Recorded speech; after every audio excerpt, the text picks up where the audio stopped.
she got it fixed. Okay. Go ahead and start talking. Mention about how Lillian had called you the other day. Now, Lillian called me the other day and said she wanted me to ask Rene for her genealogy, and she will pay for it. And she also, I told her you were going to do this. She said, well, tell her that I want a copy of it and I will pay for it. Okay, we'll definitely do that. There's no problem with that. I remember years ago how thrilled she was when we provided a copy of our audio tape where Aunt Minnie recited the Lord's Prayer in Norwegian. Yeah. And for her that was really a treat. I'll say. Okay, well, as the display showed here a couple minutes ago, it is Wednesday, March 22nd, 2000. We're at Aunt Gladys's place. Rene is the one narrating a lot and trying to manage the camera. Aunt Toots and Aunt Gladys are here together. And we'd just like to visit back and forth and get a few thoughts from a couple of fantastic aunts in regard to their recollections on the Thornblad and Gunderson families. Aunt Gladys, we'll start with you. What can you share about your remembrances of Grandma Thornblad? Okay. Maybe I can help just a little bit. I know that they said, and Aunt Effie and them have said that Grandma Thornblad was so good to the little kids. She would take Gladys and Alan and Levon and them to the fair and all kinds of stuff, didn't she? And when Gladys had her little girl, Aunt Effie said that Gladys made her think of Grandma because she took the little kids around like Grandma used to do. Do you know about how tall Grandma Thornblad was? I've always wondered that. Wasn't she short? She wasn't too tall. I imagine she was about like me. She had to have had this massive bone structure to be able to support the weight of babies she had. Well, and then also she worked on the farm. And everything. She was strong. She had big hands, I guess, and big muscles. And see, my mother wasn't very well, so my mother stayed in the house and did the cooking, and Grandma went out and worked on the farm. Grandma got out of the household duties then. That probably didn't hurt her feelings too much, I bet. Oh, I don't know. I guess she worked a lot harder outside than she would in the house. Well, outside would have been the hard physical labor, and she would have worked plenty in the house, but it was a different type of work. But she did a lot in the house too. Didn't she make her own yarn? Yes. She made her own yarn and did a lot of knitting, knitted socks and knitted things for me. Yeah. And what do they call that thing that they used to separate the yarn? I remember we used to have some of those around the house. It was kind of a square little thing that she would, I can't remember what they called it. Scrapers. Anyway, it was to separate the wool, you know. Yeah. Now, Aunt Gladys, can you tell us anything about the picture of Grandma Thornblad where she's sitting at the spinning wheel? What can you tell us about that? Remember? Where did they take that picture? Was it where my mother used to work? My mother worked in Murray, I think, at a photographer's. And I imagine... That was my understanding, was that came... Got the picture for them, the photographers. And they wanted to put it in their window or something? Well, it was my understanding. Entered the fair. Yeah, and the thing that kept it from the blue ribbon was the elaborate background, wasn't it? It was it. Yeah, that's what I remember you telling me in the past, is that the thing that kept the blue ribbon off of it was that background. I guess if they had just a plain black curtain or something, maybe it would have been a better background, huh? It was bad. Pen sock. Another thing that you might mention is how she climbed. Uncle Wick was her baby, and he weighed How much? Dad always said 14 pounds. Well, I know, but he was bigger than that. Yeah, no, And but I she mean carried he him- weighed 14 pounds at birth, Dad But she said. carried him up the scaffolding to touch the angel Moroni, Uh-huh. and he was a big baby. I've always wondered about how old Uncle Wick was at the time she carried him, Yeah. because, He was born in May. uh-huh, but she This is had, July. It would be about so 2 he months. would have been 2 to 3 months old at the time. Well, with him weighing in at 14 pounds, he could have been close to 20 pounds by that time, couldn't he? He weighed 30 pounds, didn't he? 30 Yes. pounds when she carried him? Carried him. Oh my, that was a bit of weight. Well, Grandma had to have been physically strong like a guy to be able to do that, and her working outside on the farm and doing the physical labor was what Yeah, had that's to what they have both developed said, that she strength. was very strong. She was strong as could Uh-huh. be. Because pitching hay Yeah. takes a muscle too. Now, Grandma Thornblad and Grandma Gunderson both knew each other, didn't they? They Yes. had grown up in the same village in Norway. They were the same. But Grandma Gunderson was older than Grandma Thornblad. Uh-huh. Just a couple of years. And well, Grandma Gunderson converted Grandma Thornblad to the church. Uh-huh. They said that Grandma Thornblad had quite a few questions, and Grandma Gunderson converted her. That's what I always Uh-huh. heard. So Grandma Gunderson was a missionary in her own time, wasn't she? Uh-huh. How was it that Grandpa Levi and Grandma Emma got together? Because I had heard stories about Grandma Emma having been engaged to a young man at one time, or a serious boyfriend. She had lots of boyfriends, but I Uh-huh. don't think she was ever engaged to anybody. Yeah.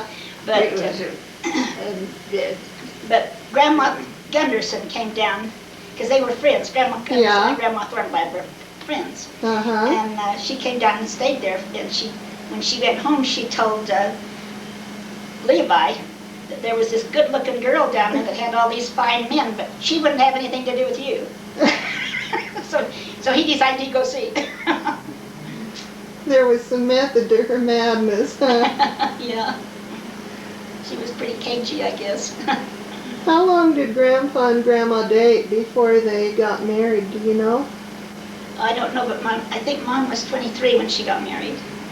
I believe They she's- married in April 1911, yeah, so she would have been 23 still, as would he have been. They were Yeah, not they were the quite same 24 because his birthday was August 1887 and hers was November 1887. Yeah, he was just a couple of years older than her. No, they a couple months older. That's what did Yeah. I say? Couple years, No, a couple of months. couple months older is what it was. Yeah. Yeah, because I remembered the age difference was just a matter of months. Mm-hmm. Oh, yeah, I knew that. Yeah. I just said something wrong. Yeah. Now, maybe you can tell a little bit about Grandpa Levi and his youth growing up on 62nd South. Yes, he he only went to 4th grade, Uh-huh. and then but before Yeah. that, we quit school. yeah, but Grandma Gunderson was kind of strict with him. Uh-huh. And evidently he stole a little bar or something out of the store. And so she whipped him all the way down to the store and made him take it back. So he never stole again. Anyway, he was just a little boy then. But when he was 4 years, after he got out of school, he went up and worked at the copper up in Bingham, didn't he? Mm-hmm. And he was just a little boy up there. Mm-hmm. And most of the people up there were Catholics. Uh-huh. And this one Irishman asked him, "Are you a Mormon kid?" And he said, "Yes." And he said, "You're the first one that's had guts enough to tell me so." How did Grandpa come across his knowledge of working with machines? Correspondence courses. He took correspondence courses for electricity and also for machinist. Uh-huh. Now, when I've gone up Big Cottonwood Canyon to the Stairs power plant, I've thought a lot of Grandpa, and boy, he got the exercise in walking to work. Well, he ran the one in Mill Creek, didn't he? That's where he went. The Mill Creek one was the one. Was it Mill Creek? His dad had always said Big Cottonwood. Well, maybe he did that one too, but I know he was. I know they lived in Mill Creek when they were first married. Uh-huh. Yeah. What did Grandpa do at the power plant? Did he just maintain machines? Or, My mom said that they lived in it. Oh. And my mom said that it always made so much noise. Uh-huh. So that when it went off, it was kind of scary because you're used to the noise, you know. So, but I'm pretty sure it was. I know they did live in Mill Creek, and I don't know whether he ran the power plant up in Big Cottonwood or not. He ran the car companies down in Murray before. Right in Murraytown. Okay. I didn't know that he ran the one right in the heart of Murray. It ran all over Salt Lake. I remember when I was quite little, he was going up, climbing poles, you know, with those things that they would poke into the poles. Yeah. And Mom worried about that. She didn't want him doing that. Oh, and I guess that's when he decided to go into the machinist stuff altogether and not do any more of that power stuff. Yeah. Dad always said what a well-educated and self-educated man Grandpa Levi was, and how he had read the Harvard classics through, which at the time were the equivalent of a college education. Yes, and the first one, as soon as he got the money, that's the first thing he bought. And he bought that little bookcase. I had that little bookcase, and I have the Harvard classics. So and that was the first thing he spent his money on when he was working. And so I missed all this. Dad never read one story to me, but when they lived out in Morrissey, he read to the other kids. He read all the Harvard classics, nursery rhymes, and all that stuff, and I didn't get any of that, and I sure missed that. I wish I could have had some of that. You would have missed out on that. Because see, when we moved up there, I was 4. Yeah. And at that time, they were living with Heber and Hilly, and the conversation was always politics. Nobody read to me. That's standard for the Gunderson family. Gundersons have been known to get into political discussions, haven't they? That's what was interesting, though. Yeah. Where did the characteristic come from in the Gundersons if not going away mad at the end of an argument? Because I've sat in on some real heated discussions. No, they say goodbye and Well, I think it's because we all loved each other so much. Nobody disliked each other. Yeah, I've appreciated that characteristic because I've sat through and been part of some real heated discussions, but it's been the thing of no one ever goes away mad. They seem to have the ability to respect the opinions of someone else who disagrees with them. Yeah, and some people... Heber and Hilly were good. Heber and Hilly were... Oh, gosh. Heber and Hilly were, you know, they were the twins. Yeah. And one was a... Heber was a Republican, and Hilly was a Democrat. Well, Grandma Emma was a Democratic judge for years. I always understood, too. Yeah. So. But Grandma Thornblad was a Republican, and evidently the old Thornblad group were Republicans at one time. And Dad said that Grandma Thornblad told him if he would vote for some Republican, she would vote for a Democrat. So he did that. The matter of principle canceling each other out, huh? But he said, my dad said that Grandma Thornblad was the smartest businesswoman he ever knew. So she was really smart.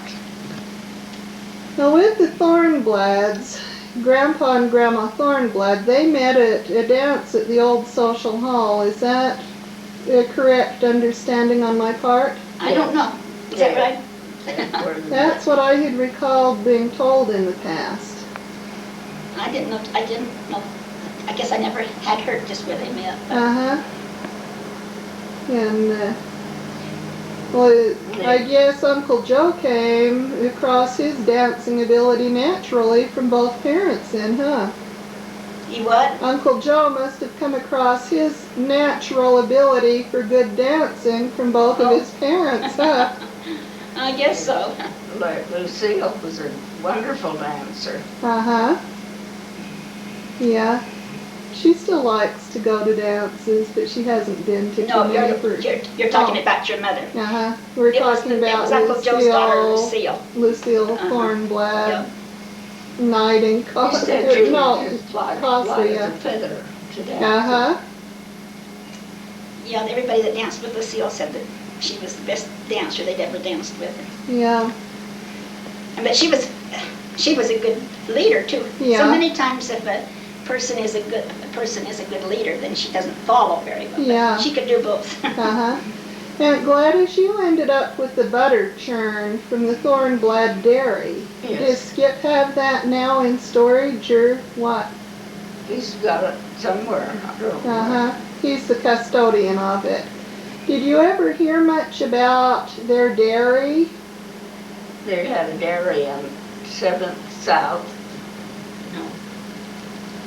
You know where? Wasn't it 9th? Ninth is what South I heard. In Maine, was it? Was it 9th South in Maine? Or 9th South in State? 9th and State, huh? Okay. Right where that fire was today, I guess. Yeah. And what took them from the dairy out south to Draper and Sandy? They bought a farm on State Street and 94th, It was right? the first one they bought in Draper. mhm. So it was down at Draper Crossroads, I think. Uh-huh. And then did they get the one up in Sandy after? No, they got that one was first. And then they bought the one in Draper, huh? I don't know how that was. Because for a while they had the two farms, right? The one in Sandy and the one in Draper. Do you know that, Gladys? I don't. Yes. Okay. From what I've seen in the family records, part of the Thornblad children were born in Draper, and I guess the majority of them were born in Salt Lake or Sandy. But I've often wondered because My mother was born in Sandy, wasn't she? I have never checked Draper Cemetery records, but I've often wondered if part of the Thornblad babies who died might be buried in Draper. Because I know they're not all buried in Salt Lake. And I've often thought the same thing in regard to the little Gunderson kids, because the two oldest were born in Park City. And I would suspect that Aren't if they all were buried to... in Murray, though? No, just two of them, with Grandpa and Grandma, Ole and Julia. Oh, not the little kids, huh? Well, they're three? Grandpa Ole and Grandma Julia, and they are buried with two of the children in the Murray Cemetery. And the other two children, I have a feeling they might be buried in the Park City Cemetery. Park City. I know Uncle Lars Gunderson is buried in the Park City Cemetery. Oh, well, then they might be. Yeah, and because to me it would stand to reason that where the two oldest Gunderson children were born in Park City, that they would have probably been buried in Park City. No, that's something I wouldn't know. Yeah. What can you tell me about Grandpa Ole and his woodworking ability versus lack of knowledge on minerals? Lack of knowledge, what? On minerals. Yeah, the lack of knowledge with minerals and his woodworking ability. He made those skis. I guess that would be his woodworking ability. Among other things, yeah. I don't know. Did he do other? maybe you know those things, Gladys, I don't. Yeah. I never have heard. Yeah, Minnie said her dad. Uh-huh. Yeah, her dad, or Grandpa Ole. Would get the strips of wood. Uh-huh. And he put them in a tub of potatoes. Uh-huh. Did you make skis you're talking about? Yeah, let it boil. Was it salt water that he dipped them in and then would stand them up so that they would lean and make the points curve? What kind of water was it that he used? They lived in, oh gosh. I know that he dipped them in some kind of a thick wood, and then he would lean them against the wall, and then the points would turn. He would get that curve. Uh-huh. He would get that curve in, I thought was from for the skis. And he was, the first time anybody saw him skiing down the Park City, they thought it was the devil. That's what Dad always told me. Pretty soon he was making skis for the miners. Dad said too, so things caught on. A good way to get around up there.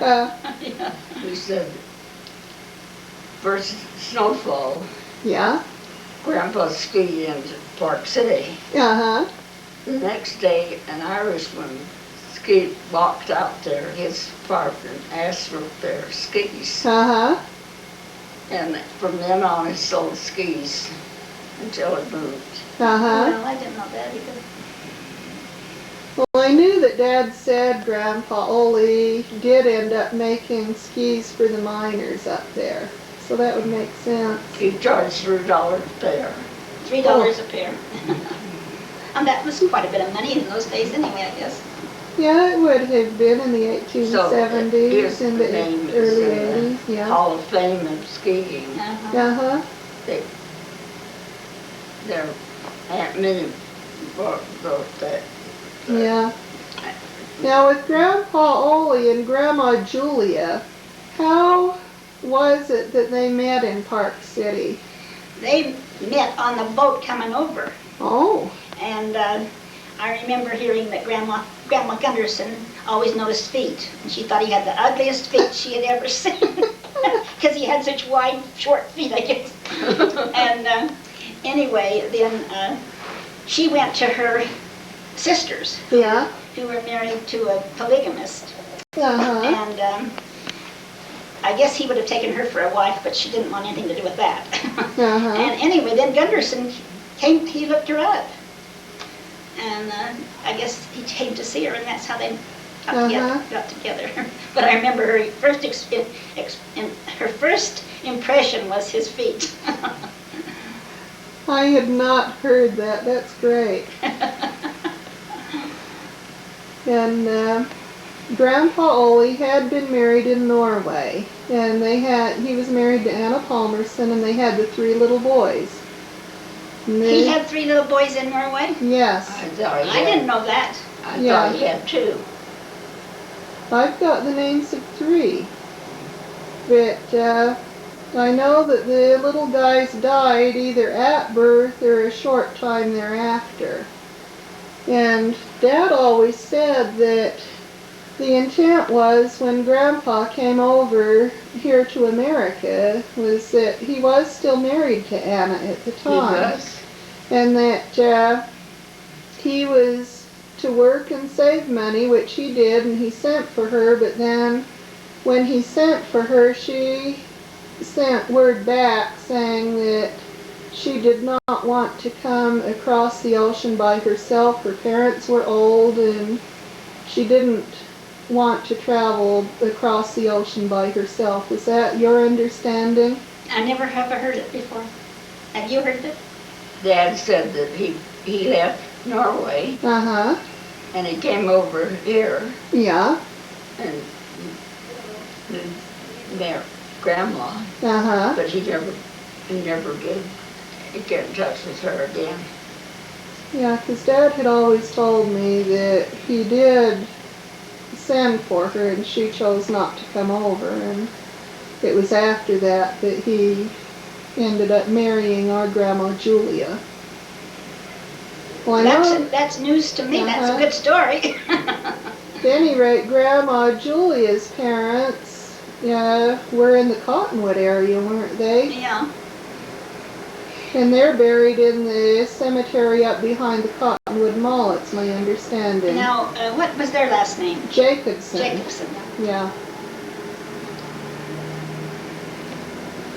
Now, Grandma Julia, how old was she when she was in Norway and fell when she was carrying the buckets? I think she was about 16. She was 16 and she was so... her back. Uh-huh. And her dad was mean. Yeah. Uh-huh. But anyway, I'm just going to tell you one little thing that's Yeah. funny. And if he said, Grandma Knudsen would say how beautiful she was when she was young. She had stora sfera brister and stora sfera hoofter. That'd be great big bust and great big hips. And if he said... Or then teased her and said the rest of them must have been... Oh, yeah. Then when after she had Orrin and those guys were teenagers, I guess, she'd tell them how pretty she was when she was young, and they'd say, my gosh, if you were the prettiest, what did the others look like? They tease her all the time. Well, Dad always liked to share about how Grandpa Levi, as a boy, would be told by Grandma Julia to where the hands on the clock were to be when she wanted to wake up from her nap. And if Grandpa wanted to go out and play, he'd go move the hands on the clock and then go get her up. As soon as she started to snore, he knew she was asleep. Dad said Grandma Julia had lots of short naps. She didn't have many one to wake up. Yeah. Dad also mentioned of Grandma Julia because the only way he remembered her was being very bent over because of her back. Oh, yeah. And he said that the only time he saw her straight was when she died and they had to break her back to straighten her out to put her in the Well, that would be the case with any casket. of us. Any of us. That would be true with any of us.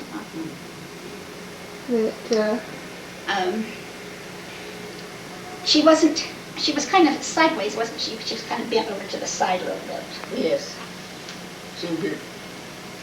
When she was working on one place and having such a good time there. They were so nice to her, and they had dances, and they were just having all kinds. She had lots of fun. The Mormon missionaries didn't think she should be dancing, shouldn't be at that place. They wanted her to go to a place where there were Mormons, I guess, weren't they?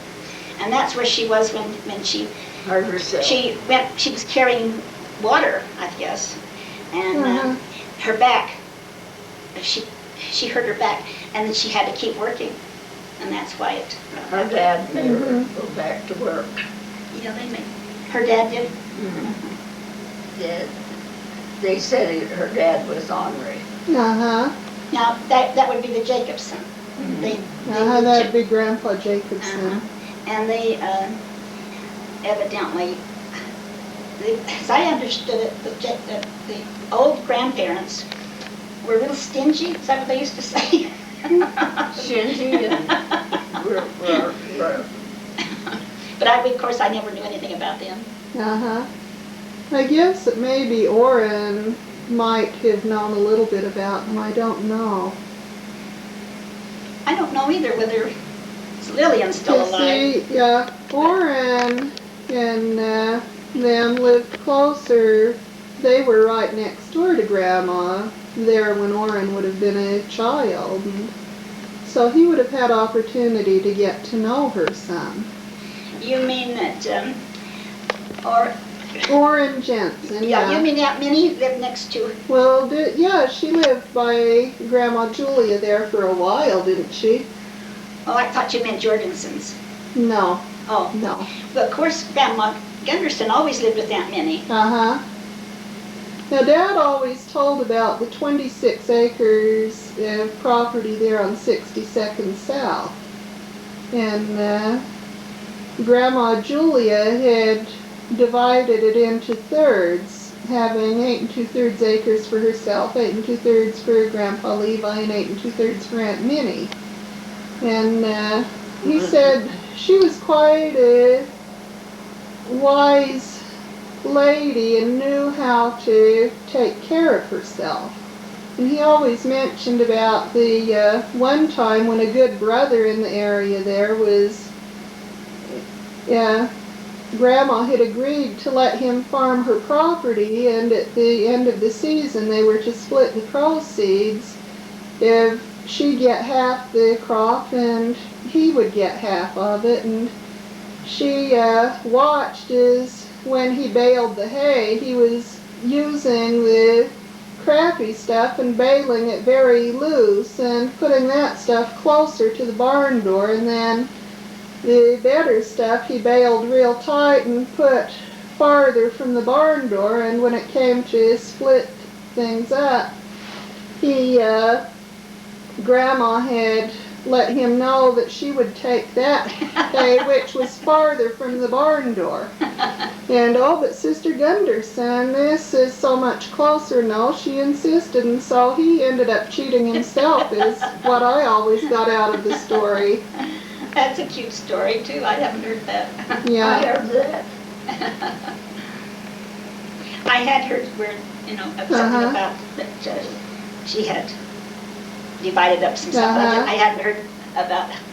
And I know that Dad had mentioned in regard to Aunt Minnie's 8 2/3 acres that Grandma had put a clause in there that no portion of Aunt Minnie's property could be sold until her youngest child was 21. And so when June turned 21, that's when they started to sell off portions of the property, and that's what sustained them in their retirement. Is that right? Yeah, that's what they do. Yeah. I haven't heard that either. It's right. But anyway, There, Grandma put it in her will. but I guess Dad must have sold his piece up there then. He put it, oh yes, he, It was my understanding that he lost it due to the taxes. I don't The know. property tax. That's what Dad had always told me, and you've mentioned that, Aunt Gladys, that the one year everyone was so hard up and Yeah. the property tax went delinquent on it, and no one had enough money to loan to him to pay the delinquent tax. See, I don't remember hearing that.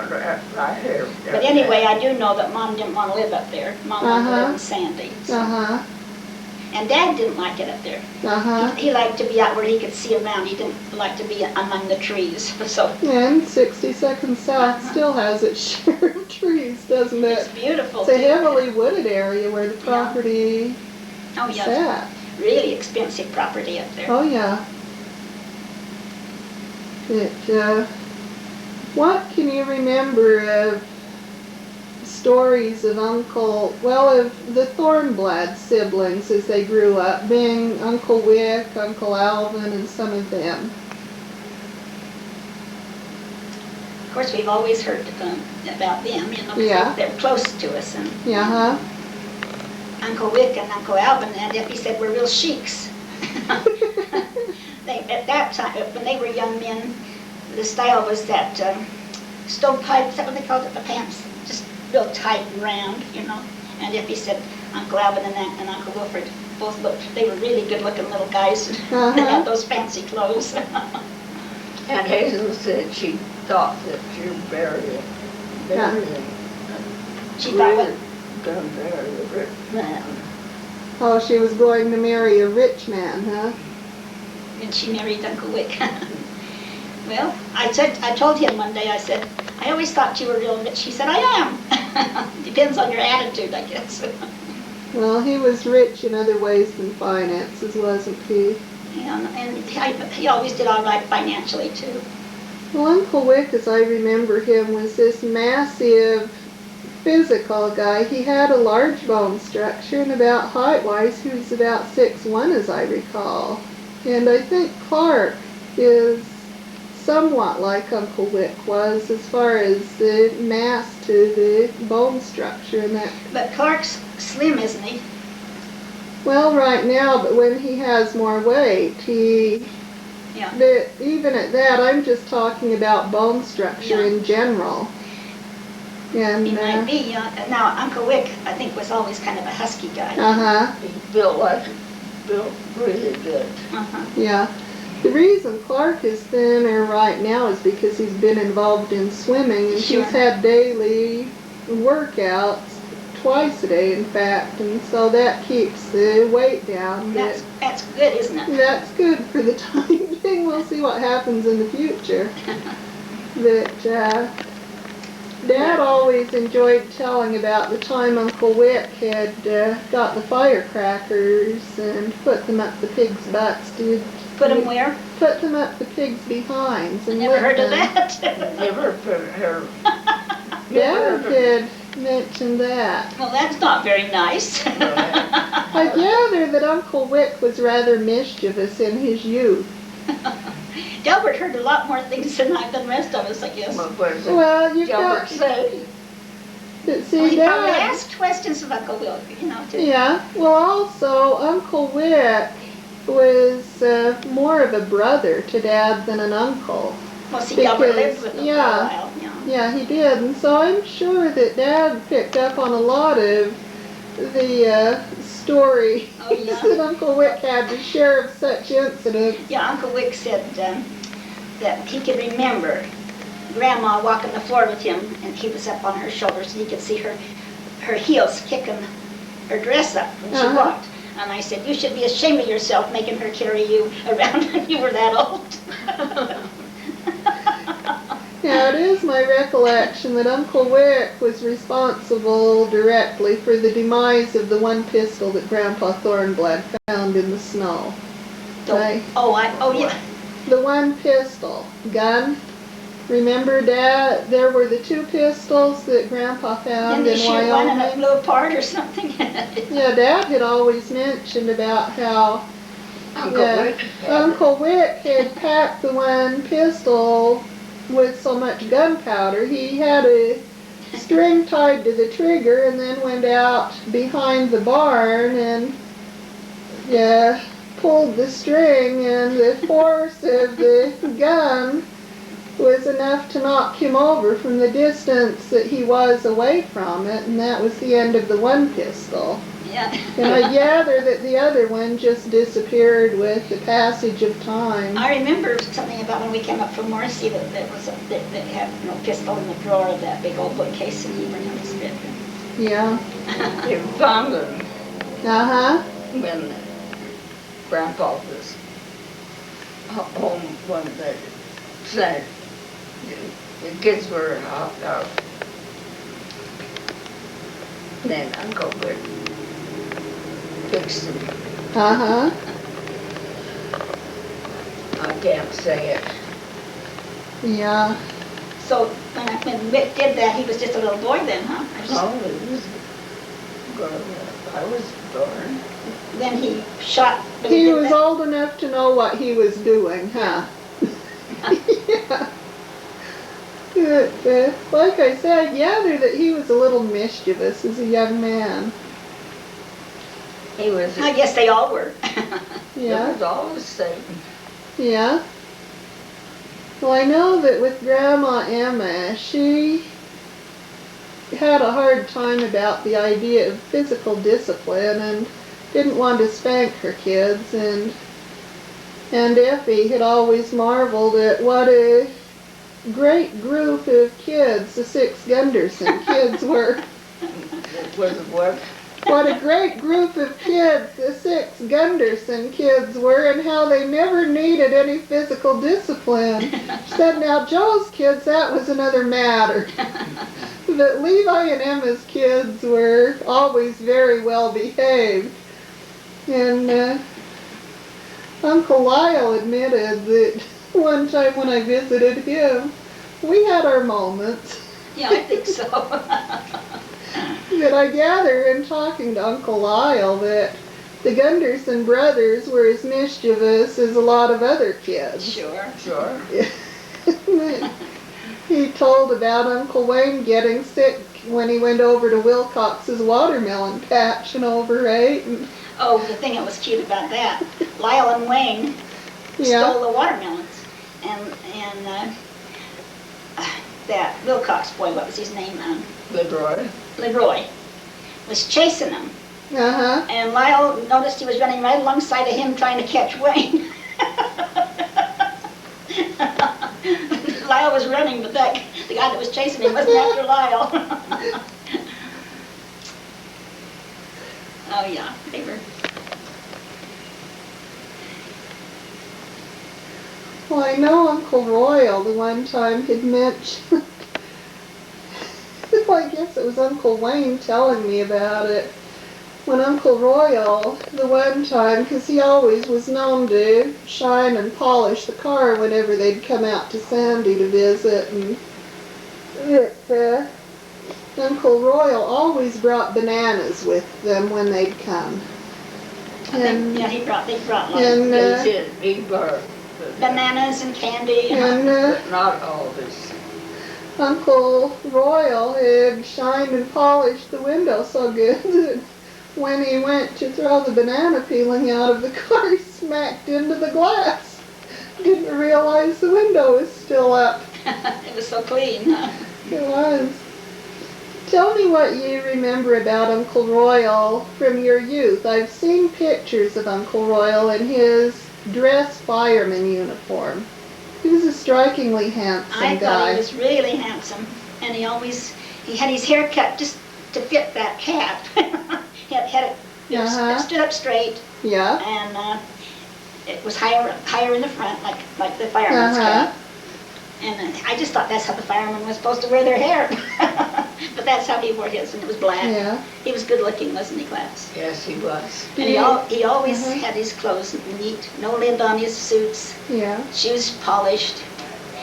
But one thing funny about him, that's in the Jensen family, but Albert was standing talking to Uncle Royal, and Uncle Royal was under the car cleaning, polishing the bottom of his car up, cleaning the bottom of his car up.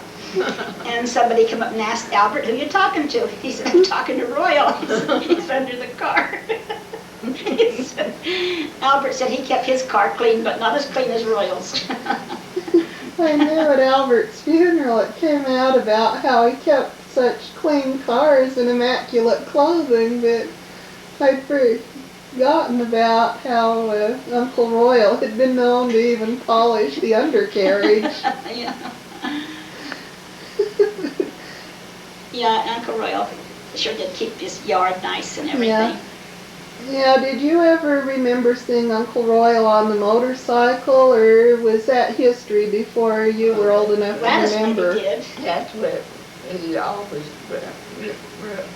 He took Aunt Effie on it, and they had an accident. But and that was the end of the motorcycle riding, as I had heard. It was that accident that darn near killed her, and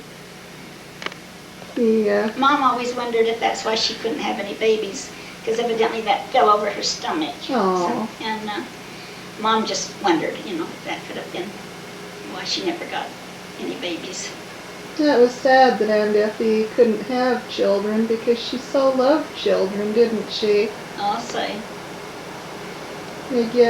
Well, she was an extra mom to you guys, and she was an extra grandparent to my generation. Yes, she was real special, wasn't she? She was. Yeah. I've always thought everybody should have an aunt that doesn't have any kids, because then she's so good to you. She was so good to all of us. She never forgot a birthday. No. A lot of times when they'd come out to Sandy to visit us, there was a standing thing. They'd be taking something home with them for a snack later, and we'll stop at the Murray Smelter on the way home. Eat it there. And no, I guess I didn't hear what they would stop at the Murray Smelter on the way north and have their snack there. Who would do this? Aunt Effie and Uncle Royal. That's what they always said. Oh, I hadn't heard that. Yeah. And that's when they were courting, maybe? no, that was when I was alive. When they'd come out to Sandy to visit us, and have dinner they always would take part of the dinner home with them. Oh. And it was always a thing about stopping at the Murray Smelter on the way home to eat a little more. We had fun with them a lot of times when we'd go up to Ledgmere up Big Cottonwood.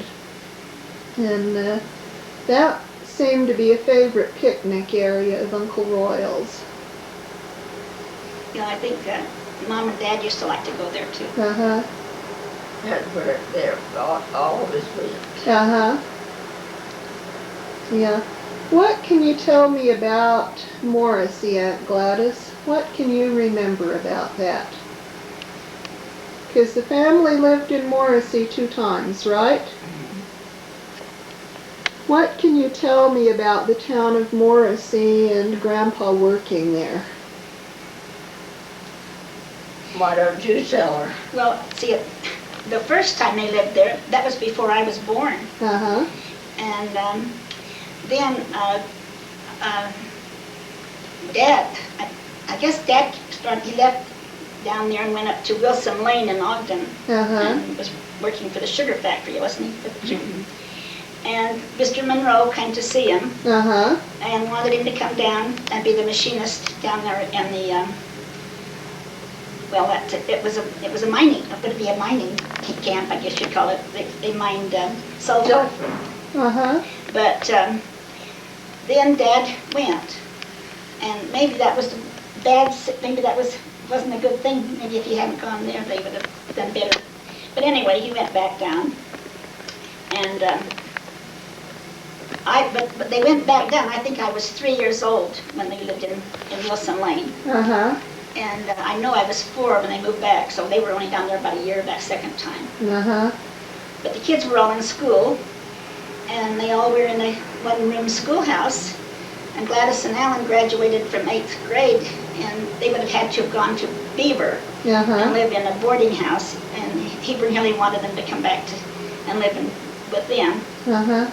And then Gladys and Alan could go to Jordan. So I guess that was sort of the reason, wasn't it? Yes. Yeah. No. But Morrissey itself, we loved it down there. the kids just loved it. And Mom said, Lyle would keep saying, can't we go back to Morrissey? Dad had some good memories of it too. Oh yeah, they all had. The boys just loved it. And Gladys did too. See, I wasn't that important. I remember one thing about me though. I had been sitting under the cedars. There were cedar trees out there. Uh-huh. And one of the little boys there, I don't know which one, a Skinner boy or somebody, and I were up there by the trees, sitting under the trees. And a wood tick got me on the back of my neck. And by the time Mom took it out, it was huge. A great big gray thing I can remember, and it had little dots all over it. And she put it in a fruit jar lid. And had me take it over to show it to Mrs. Monroe. I can remember doing that. I was so proud of that. It was so big. Now, Mrs. Monroe, that was Lois's mom, right? Okay. I'm just trying to keep people in perspective from my own now, Mr. Monroe was the recollection. superintendent down there, wasn't he? He was the superintendent. He was the superintendent. That was it. Yeah. And they had a kind of a log cabin house, wasn't it? Made out of logs. I remembered, I thought it was real pretty. Uh-huh. And Mrs. Monroe had a little tiny store out in the yard, didn't she?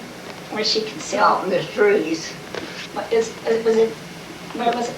It was out in the trees. Uh-huh. But it was quite close to their house, wasn't it? And she sold things to the little mining camp there. Uh-huh. Like bread, and I guess what else did she have in there? I imagine she had candy, probably. That must have been at the time that you, Aunt Gladys, got to be such good friends with Lois, right? Yes. That's when you were down there. Did you know her the first time, too? First person I saw was Lois. Uh-huh. And I guess Lois is still alive. I haven't heard anything different. I haven't heard anything different, but she never writes. Uh-huh. And she can't get anywhere. And Gladys can't get anywhere, unless somebody takes them. So. Yeah. But they were wonderful friends all through the years, weren't you? Tell me something about how Hebe and Hilly were your big brothers instead of uncles, because I know that they were not all that old when Grandpa Thornblad died. Well, they were only 10 years older than Alan. Uh-huh. And Alan was 10 years older than me, so Yeah. they were 20 years older than me. So they were just kids when we moved back. Yeah. I'd say. They were in their 20s, I guess. Uh-huh. I was 4, so they would have been 24. Yeah. Well, I know Dad never did call them uncle. Oh, we never did. And Never, no just one like he never called Uncle Wick, to me Uncle Wick is Uncle Wick, but to Dad it was always Wick and Vera. Uh-huh. And, Well, I imagine they told him they wanted him to call him Uh-huh. when he was living with them like that. But Hebe and Hilly, I never did call them uncle either, and they were my great uncles, but Dad didn't teach me to call them uncle. No. And Hilly, it was fun to go visit him. I think Uncle He came Joe- over to our house different times. I think Uncle Joe tried to get his kids to call him Uncle Hebert. Uh-huh.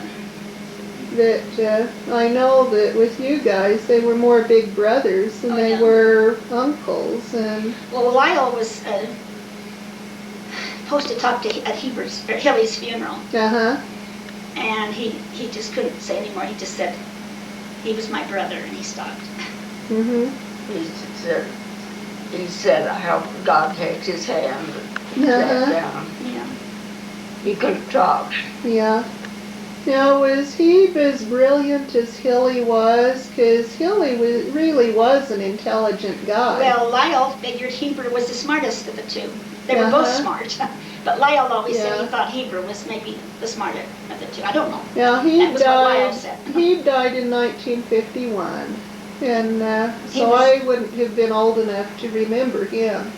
But I do remember Hilly, and I remember going to see him at the old county hospital there at 21st Yeah. and State. And, Oh, they were both smart guys. uh-huh. And that's another thing.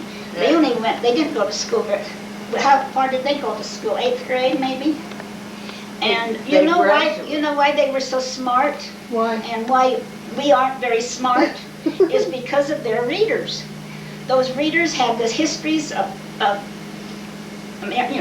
United States history. They learned Uh-huh. all about all those things in their readers. Uh-huh. And then the crazy books that they give the kids now, how high could somebody jump, somebody can jump higher. Kids can't learn anything out of those kind of books. That's true. And I think that's why they were so smart, because they didn't go to school or college or anything. But they remembered what they had learned. Uh-huh. But I think they got it out of their readers. That probably is true. And even when I went to school, the little Elson readers had cute little stories in them, really nice little stories. And when I was helping my kids read, they didn't have anything very good in those little books. They probably had the same Dick and Jane books that I grew up with, Yeah. right? See Dick, see Jane. Run, Yeah. Spot, run, right?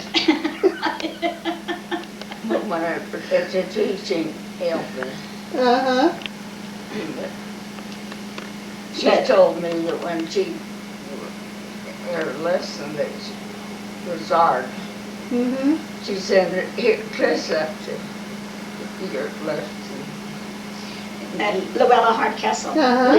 Yeah, and Cliss. They called him Cliss, didn't they? Yeah.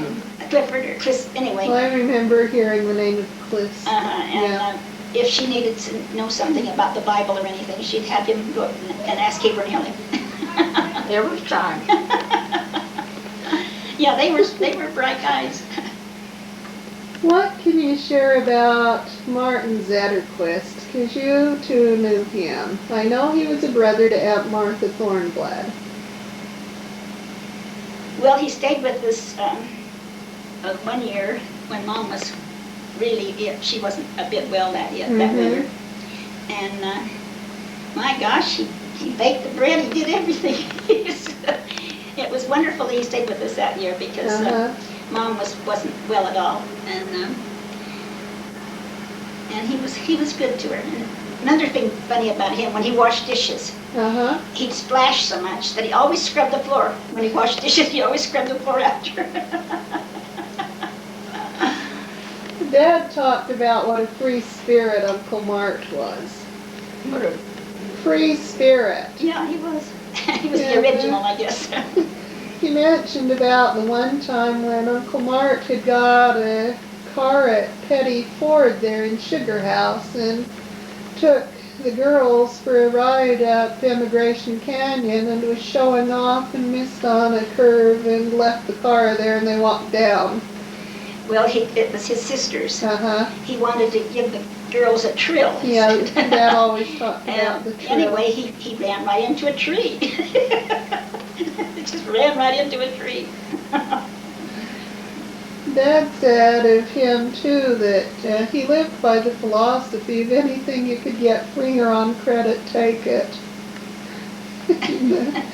He was the one who had talked Heber into buying a suit downtown for $25 down payment, and that was the end of the payment on the suit, was the down payment.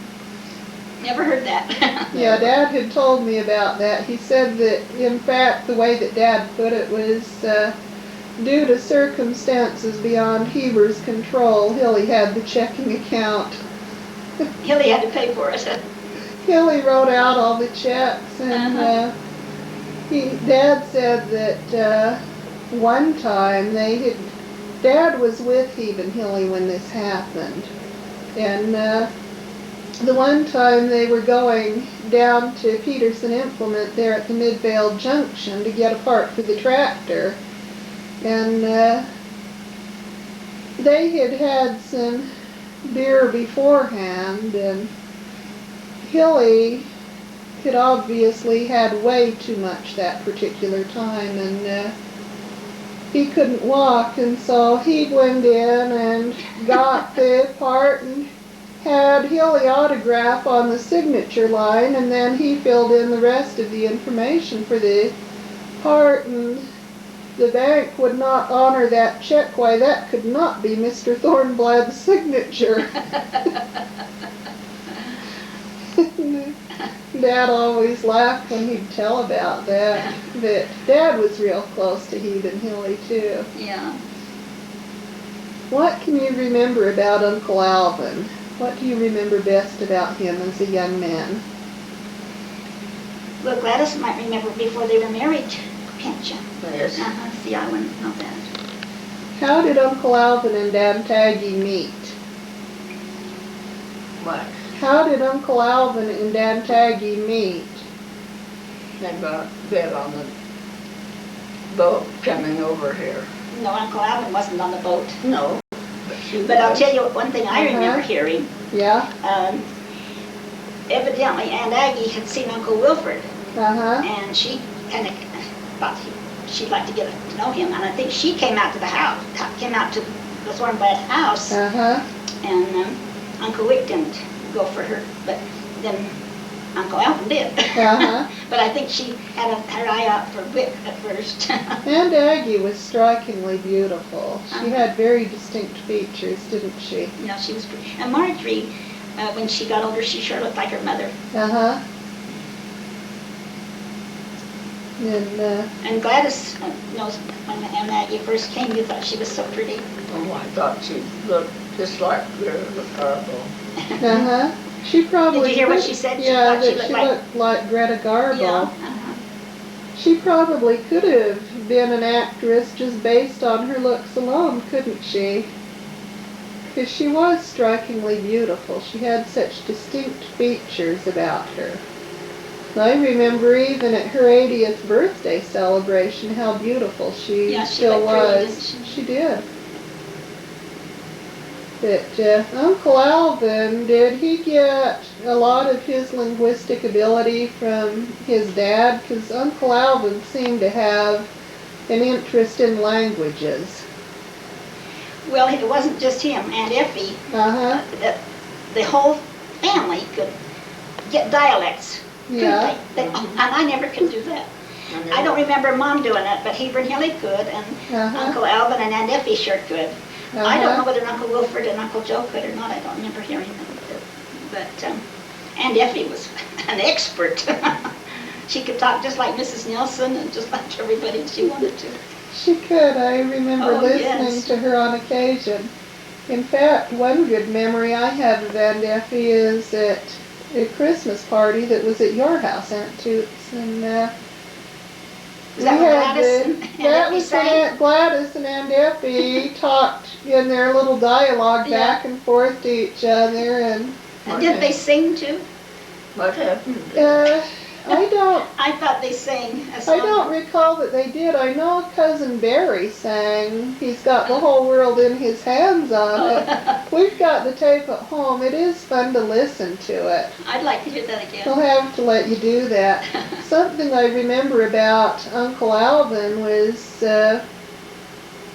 his ability to preach a lot. And you mean like at funerals? Yeah, Yeah, he talked quite a bit in church, and yeah, they used to, almost every relative's funeral, they'd ask him to there speak. were times when Dad would take us as a family up to Ogden to see Uncle Alvin and Aunt Aggie, and there were other times when Aunt Aggie and Uncle Alvin came out to Sandy. And one of those times, Dad had the recorder going, and yeah, we had this big Webcore reel-to-reel recorder. You probably remember it. That's what we used at your house when we had Aunt Gladys and Aunt Effie doing their dialogue. And Uncle Alvin was talking away about the religious things, the spirit world and such, and he, all at once, he stops mid-sentence on what he was talking about and said, I guess I'd better quit talking and eat this cake and ice cream before the ice cream melts, and then he went right off back to his talking. But he and Aunt Aggie did have the opportunity of sharing the missionary experience, and I've got that beautiful crystal dish that came from Sweden. But I guess if the Thornblad brothers, maybe Uncle Alvin was the one who demonstrated through word, at least in sermon, the strongest belief in the church.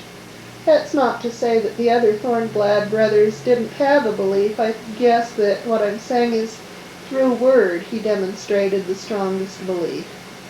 Because the Thornblad family and the Gunderson family were certainly good people, every one of them. I don't think any of them could have had a stronger belief than Mom. I don't think so either. I think she definitely believed it all. Yeah, but with Uncle Alvin, I know that Dad shared the one experience when Uncle Alvin and Aunt Aggie had taken a trip to Sweden. And of course Uncle Alvin knew Swedish very well. He'd grown up hearing it and speaking it. Yeah. He talked better Swedish than the Swedes and all. Where's his, he's in Utah. Yeah, they said he talked better Swedish than they did. But, one fellow, what was his name? They have a lot of friends, Swedish friends up there. Leander or something like that.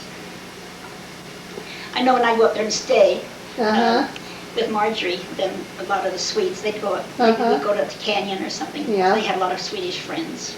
But Dad said the one trip that Aunt Aggie and Uncle Alvin went over to Sweden, and Uncle Alvin had a great time when he went in the store and asked the storekeeper in English, my good man, do you have any nuts besides yourself? And Dad said the poor storekeeper was lifting up different items, and Uncle Alvin, no.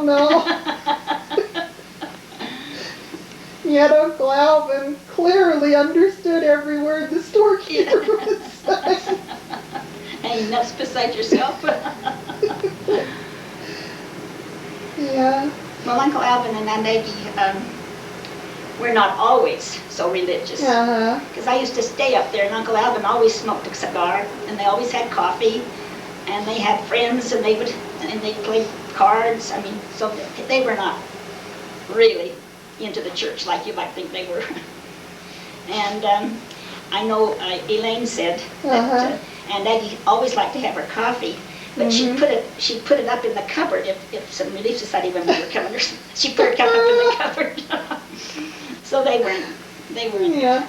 Well, as I knew Uncle Alvin and Aggie, that was just my experience because I wouldn't have, I either wasn't born at the time they liked to have the coffee and Uncle Alvin and then another thing, smoke, but Dad would have remembered that. These kind of people got married this age. We'd have weddings, you know, and Uncle Alvin would really drink a lot. He'd get pretty well plastered. And Aunt Aggie told Mom that Marjorie didn't want him to do that, and so he didn't do it anymore. Marjorie felt bad because he got that way. So I'm telling you, he was not always just... Oh, no, I certainly believe you. Dad would have had clear recollection of those times, too. In fact, Dad often shared that the reason he quit smoking himself was because Dale, as a 2-year-old, had asked Daddy, "Why do you smoke?" And he said, "I couldn't come up with a good answer for the act, so figured I had no business doing it," and he just quit. Yeah. Who's that? Dad, Delbert.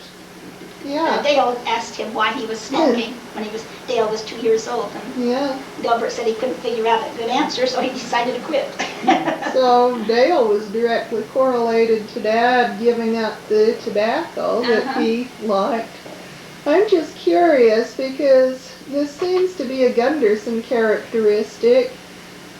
Yeah, it doesn't take a lot of alcohol to make people in the Gunderson family get red-faced and all. Does well, that actually, come I think through that the came Gunderson or the from Dad, I line? think, more than anybody, because Dad could not drink. He was allergic to it. And that's what, so he never did drink because the first time he drank, I guess he couldn't breathe or anything, you know, and his face would be all red. Every time Roland and I gave him some whiskey, he had a cold. And my gosh, he nearly died. So he was allergic to it. Sounds like an allergic reaction, for sure. He was allergic to it. I remember when I was little, I was with Uncle Alvin and Aunt Aggie, and they had a Model T Ford at that time. And I think maybe we were going, I remember one time we went to Brighton, so that might have been where we were headed. But I remember Uncle Alvin was smoking a cigar, and I said, "Mama doesn't like the smell of cigars." And Aunt Aggie laughed. She said, "Oh, does she like the smell of pipes?"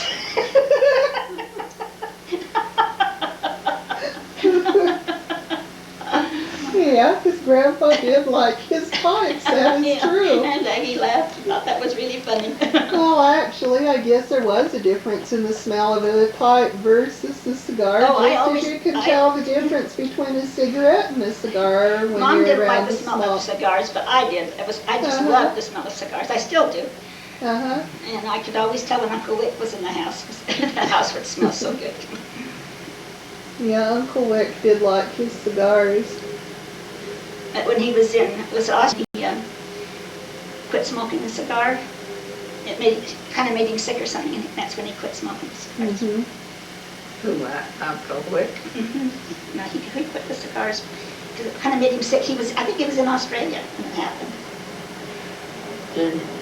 Did he quit? He quit smoking cigars. Uncle Wilford. Yeah, and then he later died of throat cancer, didn't he?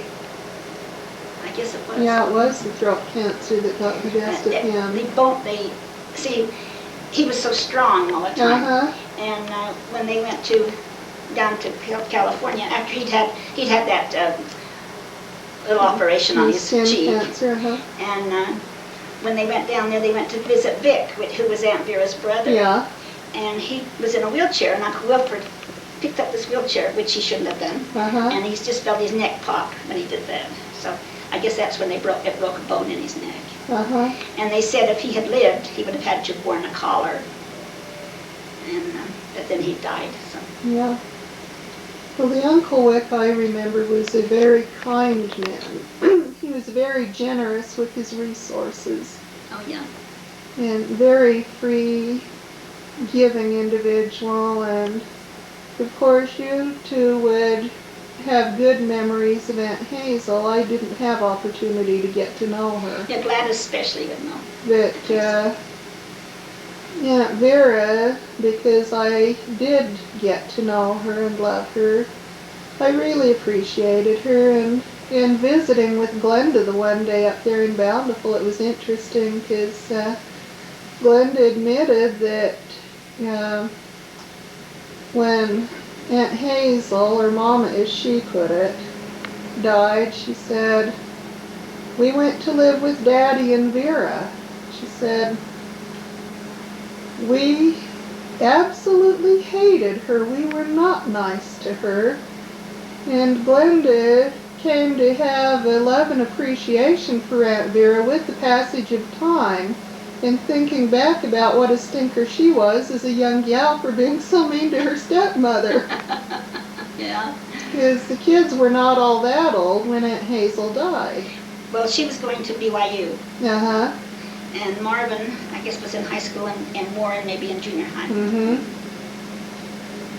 That I think she was 18. Uh-huh, because Glenda said all at once, Vera had 3 teenagers in the house who absolutely hated her. But anyway... and Hazel taught them to hate her. Uh-huh. Well, of course, they would have not liked her, because she took Wick away from their mom, So. Yeah. But anyway, what was I going to say? No, I don't know what I was going to say. Yeah. Slipped right through my head. Now, you guys had a real close relationship with all of your cousins, didn't you?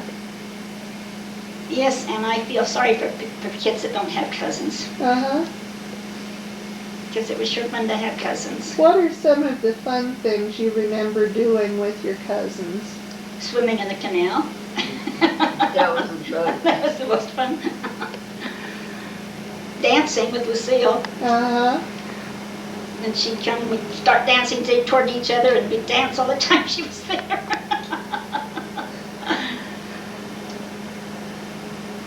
Yeah. What about some of the reunions? Because for so many years we had the Gunderson-Thornblood reunion or the Gunderson-Judson reunion. Well, I can't hear her. But what about the reunions? We didn't have reunions to speak of. Uh-huh. We just get together with because I know, like on the 4th of July or the 24th, we'd usually go to Liberty Park. Uh-huh. And Uncle Joe's family and our family would go up there. Yeah. They'd bring a freezer of ice cream. Yeah, Aunt Martha always brought a freezer of ice cream. Uh-huh. And I remember one of the first things that I can remember in Sandy was 4th of July celebration down there. We went down to the 4th of July celebration. And I remember Mom got me a cute little, kind of a bonnet, pink with little ruffles all over it. And I remember when we were going up one of those streets, some of those kids were sitting out on the lawn playing, what do you call it, mumbly peg, when they throw it. Mumbly peg, I've heard of throw that, their pocket knife up. I think that was the Ellswoods house. Uh-huh.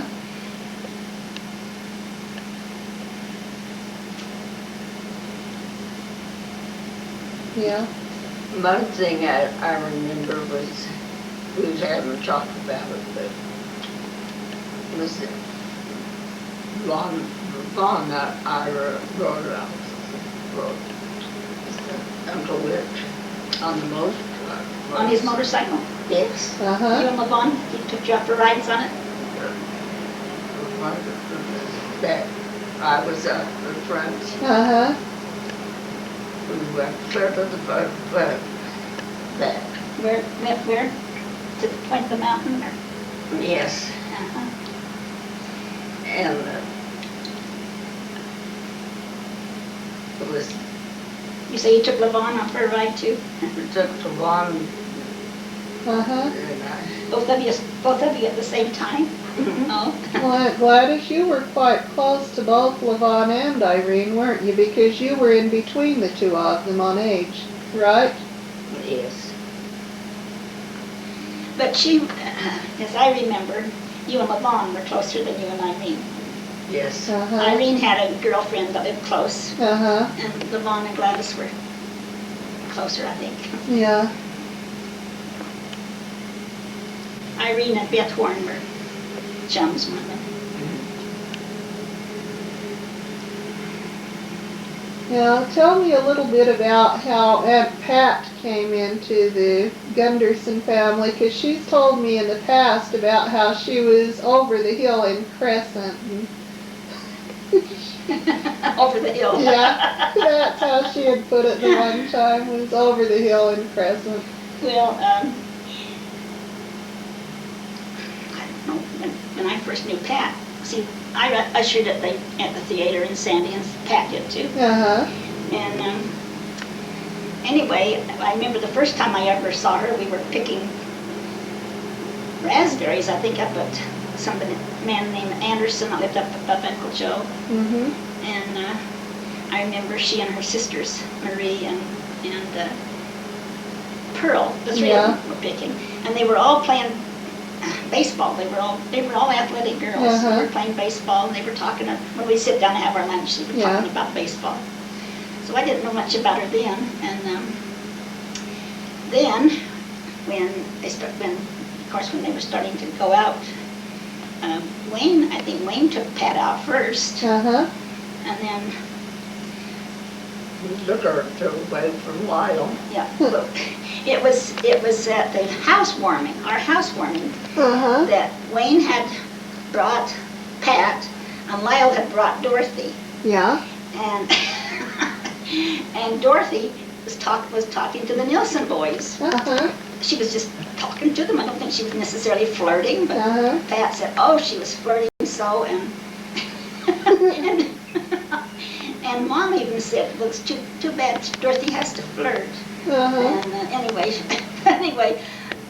they convinced Lyle that Dorothy was a flirt, I guess, and and then he started going with Pat. Uh-huh. And anyway, it was so funny when Lyle wrote about Wayne. He said that he had to borrow $5 from Wayne, and had to borrow Wayne's car to take Wayne's girlfriend out.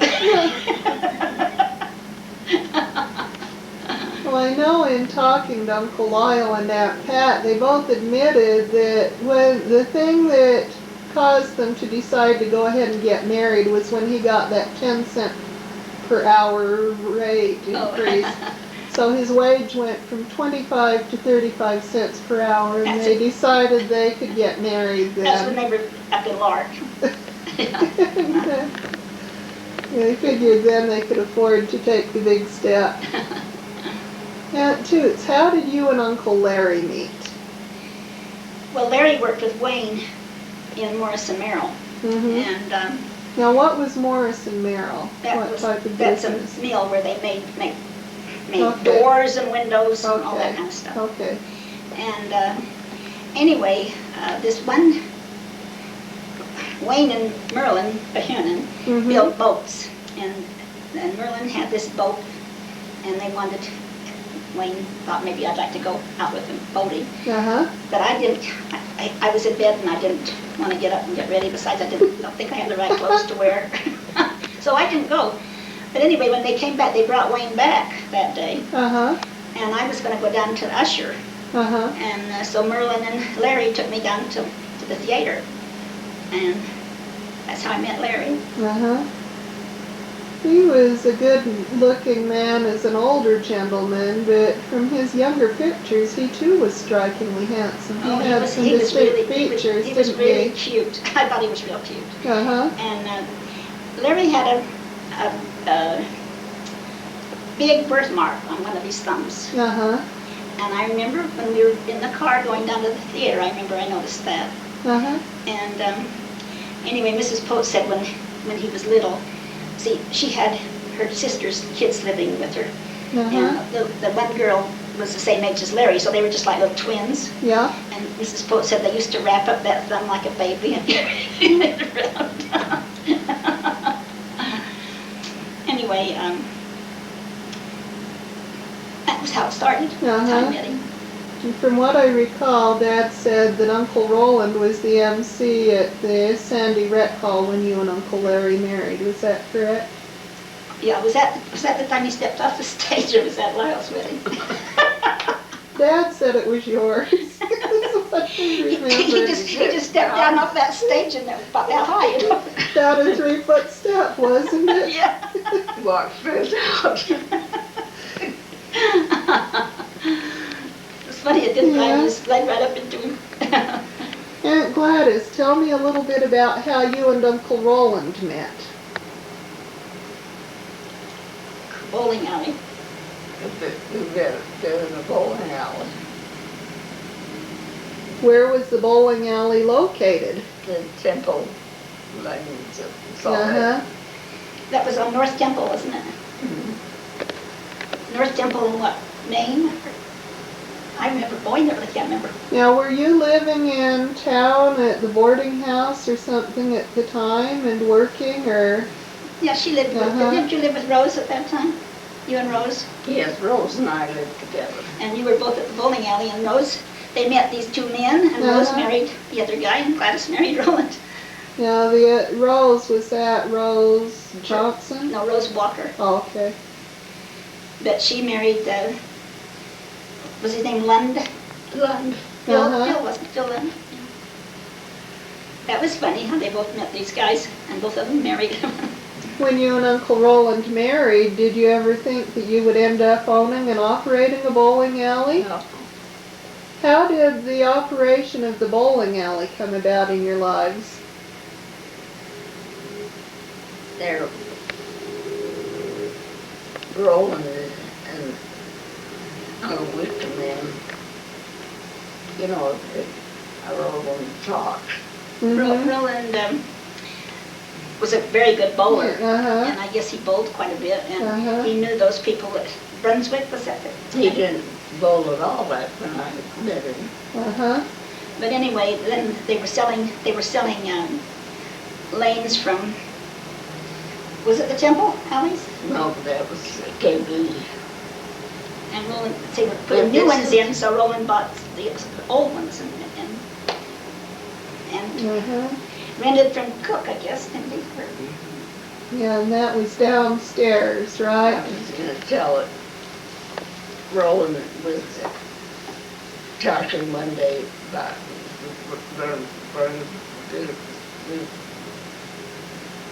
what the big shop or something.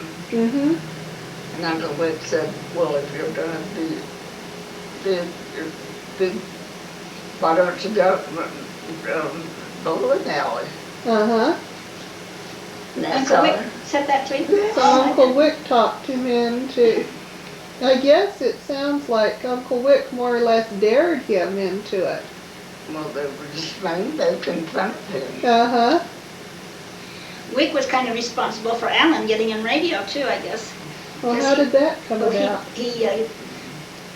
I guess he knew Alan was interested in that kind of stuff, Uh-huh. and I think he brought him some radios, didn't he, some stuff. Well, I remember that he brought Alan some things that he could work with. You know. Uh-huh. Where did Uncle Alan get his interest for electronics? Was that something that you remember from Well, that him being a child? natural, must be just something natural that you like something. Each person likes something, Yeah. and he liked it. Well, I liked it right from the first time he hit. But anyway, when he was in junior high, Yeah. I understand that there was a teacher that took an interest in Alan too. And how was it that Uncle Alan and Aunt Janice happened to meet? They worked. Well, they worked together. Alan was he was working with the radio, Uh-huh. and Janice and her friend were singers. They'd sing on the station, and that's how he met her. Yes. She was a lot younger than him. Yeah. He said the guys called them Brenda and Covina, the two girls, Janice and the other girlfriend. Yeah. And Janice just said She got married. Janice said that she was crazy about Alan. She fell so hard for Alan. Well, But anyway, she married another guy, Uh-huh. and when she was going to California to marry him or something. Uh-huh. And she said Alan sent her a dozen red roses to tell her goodbye, I guess. Uh-huh. Oh, she cried and cried and cried. She really loved Alan, but Alan didn't evidently make her think that he was crazy about her, you know. Uh-huh. And then he got stationed down at Treasure Island, and she heard he was down there, and so I guess maybe they got together. But anyway, she evidently just didn't love that man she married. It was just a case where she said he was a nice fellow, but just not right for her. Yeah. Well, from what I recall, Aunt Janice and Uncle Alan had a pretty good life together, and they ended up with 3 good kids. What did you say? They said, from what I recall, Uncle Alan and Aunt Janice had a pretty good life together and ended up with 3 good kids. Yeah. But she said when she wanted to get married to him, he said, well, you're going to end up a young widow. She didn't care, and she did. Yeah. Because age-wise, there's, 10 years. or 11 years between them, wasn't there? Just like your mother and Dad. Yeah. Mm-hmm. Yeah, because with Dad and Mom, there was... wasn't there 10 years? More, yeah, it was a little more than 10 years. Yeah. So yes, Mom was widowed at an early age too. Well, I guess Janice was 9.5 years because Alan is exactly 10 years older than me, and Janice is 6 months older than me. So I guess they were 9.5 years there. Yeah. And what about Uncle Wayne and Aunt Verna? How did they meet? Coconut Grove. And that was down on Main Street at 4th South, right? What I knew was the Terrace, right? Yeah. But anyway, they were selling tickets for a car. Yeah. And Wayne asked her if he could take her to the dance the next week, you know. Mm-hmm. She said, yes, but I'm going to buy my own ticket because I'm going to win the car. And she did. She won the car. And I hadn't heard that. Haven't you? I haven't. Anyway, she won the car, and I guess she just sold it and used money for her mother and like that.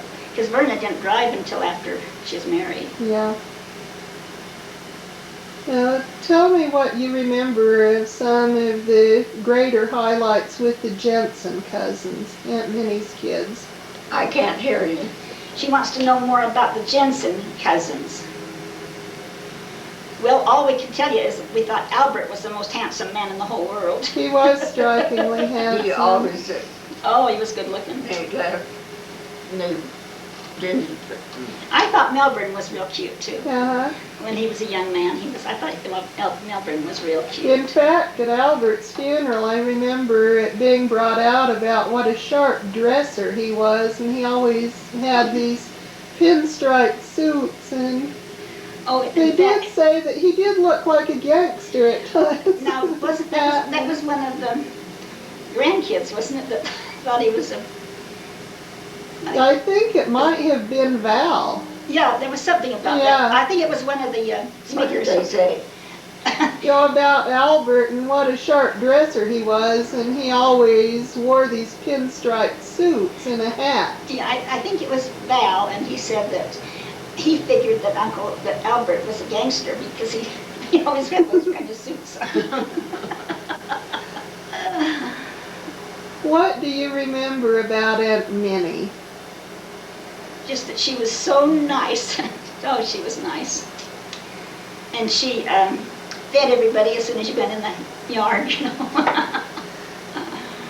Dad often shared recalling how when you guys would go up to visit Aunt Minnie and Uncle Jim, it was not uncommon for people to come by the carload to visit them, and he recalled one time when she had some hot dogs, I guess, in the pan, and one carload would drive up. Oh, that was one of the boys' stories. What was that? Walter, or one of them, he said, when Aunt Minnie had those little Vienna sausages. And she cut, and then somebody comes, so she cut them in half, and then somebody else cut them, and then she cut them in half again. That was just a story. Yeah, but I know Aunt Minnie always shared with people. Oh, and, yeah. You couldn't get in the house till you had a cup of coffee. Yeah, and she would never let you leave without having eaten something.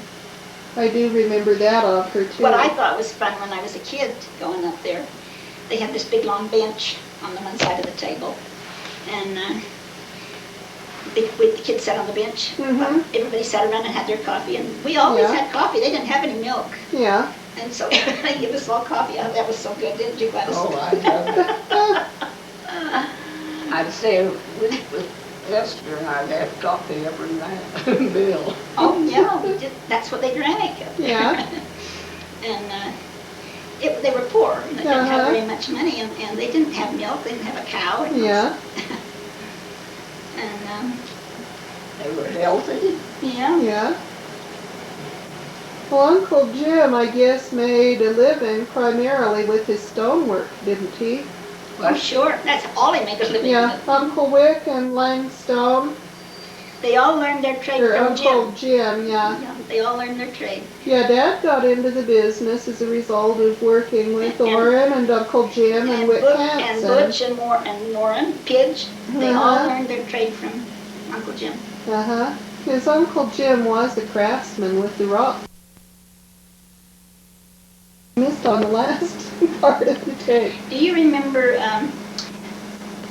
one time Jeannie had I guess she had a boarding house up in one of the canyons. Lark, was it? Mm-hmm. And I remember we all went up there for a dinner. She had us all come up there for a dinner. It was a boarding house, and I remember a big long table, and a lot of chairs. She had Aunt Minnie's family and us.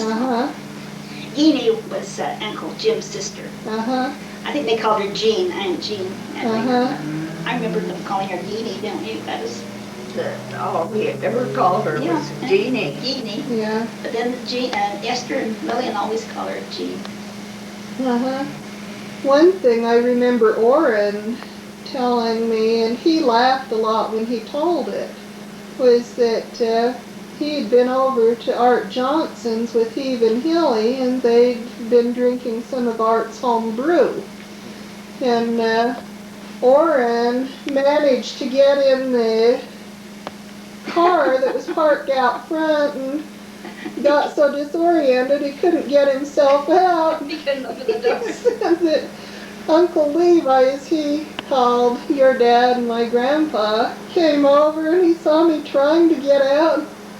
He said he and Uncle Jim went over together. He said he just slapped his leg so hard and laughed. And he said also that was the time that Uncle Heber went back home and laid down outside the house. He saw the light from the kitchen window and thought that was the bed and laid down, and that's where he slept for the night. So that must have been some powerful brew that Art had. I remember too them saying that Uncle Jim and Orrin didn't come home, so they went over to get him. And Uncle Jim and Dad went over. And when Dad saw what was going on, he just sat down on the back step and laughed his head, laughed and smacked his leg. You say smacked his leg. But anyway.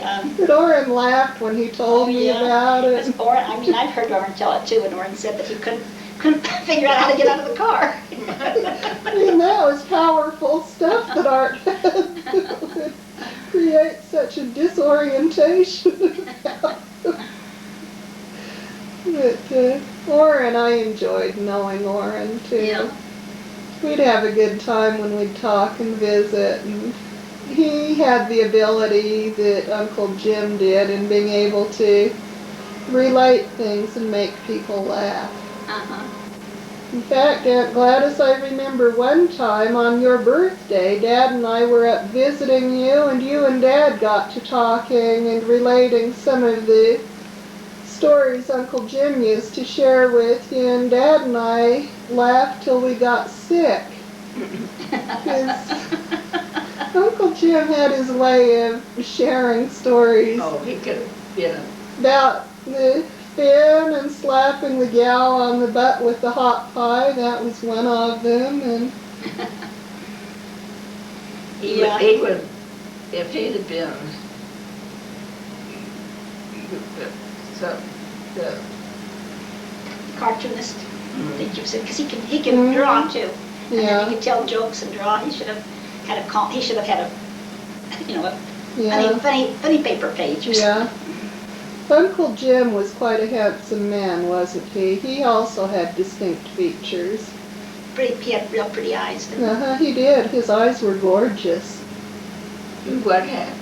Uncle Jim, his eyes, they were really gorgeous, weren't they? She say Uncle Jim's eyes were so pretty. Oh, yes. And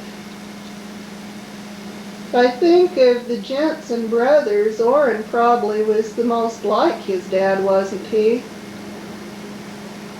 Probably so. I I think, think, yeah, I believe you're right.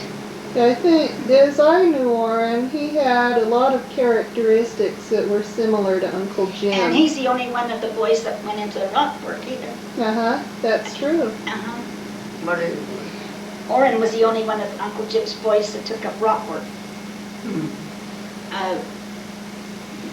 Albert worked up in the mines some, and then he became a union man. Yeah. And Mel went into the engraving. yes, and he did very well in it. He was extremely good with his engraving. So he was an artist. Yeah. And Then Wad. where did Walter work to start with? Do you remember? Who? Walter. I know Lillian went back with Walter. He worked someplace back east for a while because Lillian went back there and stayed with Afton and the kids one time. Can't remember which state it was, but they were in the east somewhere. Yeah. And I guess when he came back, maybe he worked up at Bingham. I don't know. Can't remember what Walter did. Well, in his later years, he bought a bar, didn't he? Yeah, he had a bar then. Something I remember about Watt is that he liked fancy cars. Sporty cars, I guess, is more the term. Oh. Yeah. I remember he'd show up to family get-togethers in his Trans Am, his Pontiac Trans Am. Oh. Lillian would remember about that quite well, I'm sure. Well, Albert always drove a fancy car, too. And what about the Gunderson, or the Jensen sisters? Well, You've got Esther was Wanda. Gladys's I pal. couldn't hear you. What about the Jensen sisters? Esther, Esther, Wanda, Lillian, and June. Tell me something about them. Well, they were just fun people. The whole family was fun family. They always did a lot of laughing and having a good time. I don't know what to tell you. Lillian has told me things about herself when she was a kid, you know. But she and Wanda were quite close in age, and they were kind of friends. And they go out together with boys, I guess. And Esther got married when she was only 18. And She was the oldest sibling. He was the third, and then Walter. Yeah. 3 boys, and then Esther, and Walter, and then 3 girls. And the 2 oldest boys had blue eyes. Yeah. The next 2 had brown eyes. And then the next 2 had, I guess the next 4 of them had brown eyes, and then the last 2 had blue eyes. That's interesting how that works out in families, isn't it?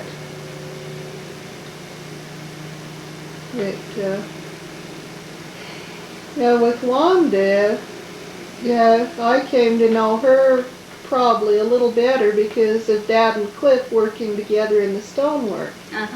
Wanda was very outspoken. You knew where things stood with Wanda. Did you? You did. Yeah. She was. I didn't know Wanda that well, I guess. Yeah. It's been fun for me to know the Maynard cousins, been Cliff and Wanda's kids. And probably of the Jensen family, I have come to know Cliff and Wanda's kids better than any of them because of Dad and Cliff working together. But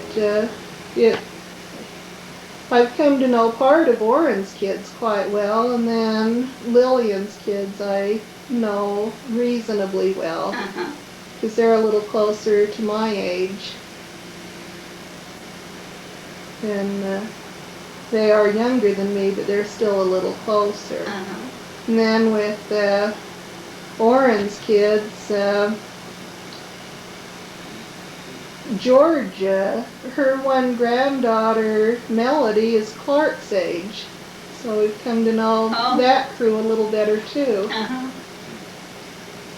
Oh, Delbert sure did love Francis and Georgia when they were little. Because he worked with Uncle Jim, and then he'd always see those kids.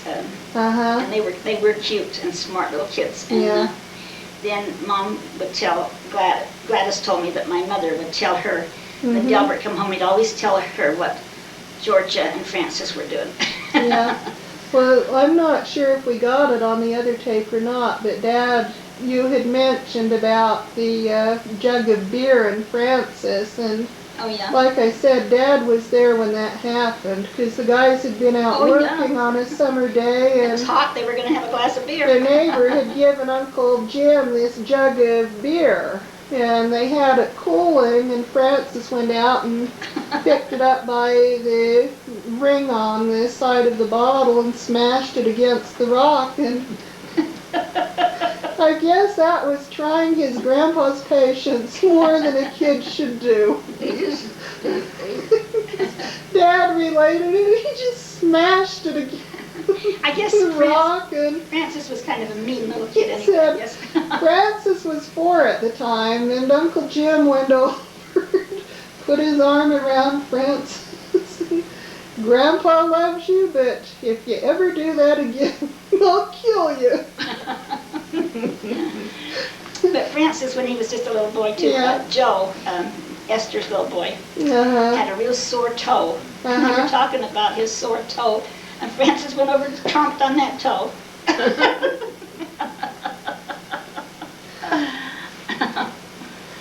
Well, the families have had a good time getting together many times in the past. Dad had his share of good times with Wick and Esther and the family. And we went up there, remember? Thanksgiving in the school wagon.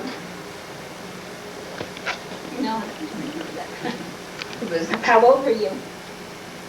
About 12 or 13. In a school wagon? Let's see, I would have only been about 4 then, so I don't remember that. You went up to Aunt Minnie's for dinner, for Thanksgiving? Oh. Even Hilly? Oh. And Effie probably, huh? No. Oh. She might have been, but she was, we got there. And Aunt Minnie had, I guess she had, anyway, she had 3 kinds of potatoes. Yeah, I've heard you talk about that. She had potato salad as well as mashed potatoes.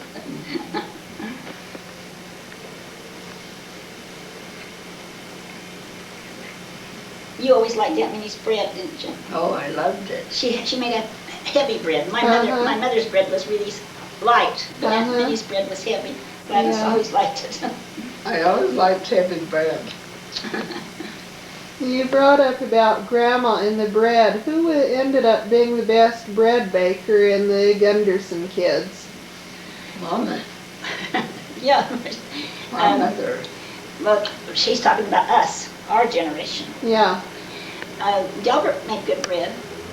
When I remember he used to bake bread. But I actually, when I started baking bread, I made good bread and it tasted just like Mom's bread, but I gave it up. But I think the thing was, Gladys too, we didn't actually learn a lot, but we watched what she did, and we knew how stuff should taste, and I think pretty well make it taste like she did. Well, Grandma was an excellent cook, from what I have been told. Oh, yes. Dale remembers the cookies that she used to bake, and he had opportunity to help her different times, as your kids probably did too. That by the time I was old enough to start remembering anything, Grandma was too sick, so I didn't have that opportunity. Grandma died when Rolene was 4. See, she died a day after Skip's 13th birthday. And then, Rolene stayed out there with her when I had George. So she was out there, and with just knowing her a little bit then. Yeah. But I remember Mom said Rolene was so cute. She always had to watch when I was cooking, you know. Whenever I cooked, she'd stand up on a chair and have to get into it. And so that's what she did out there. Mom was making something, and Mom thought she was so cute. She said, my mama does this, my mama does that. And she was just a little girl. Little did Rolene realize who her mama had learned that from, right? Yeah. I remember Tanya, she was so cute, and she'd stay with me, like I was going to make some waffles or something, and she'd break the eggs and she'd toss them in the sink. She said, my mom does that. Her mother tossed the shells in the sink.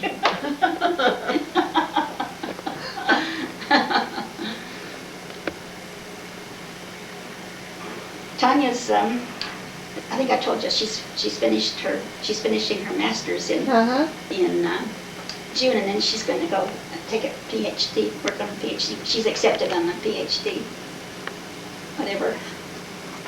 So she's... Now that will be the same school in California.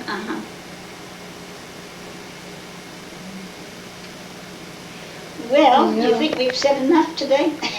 Probably. We could do some more at another time. That'd be great. Well...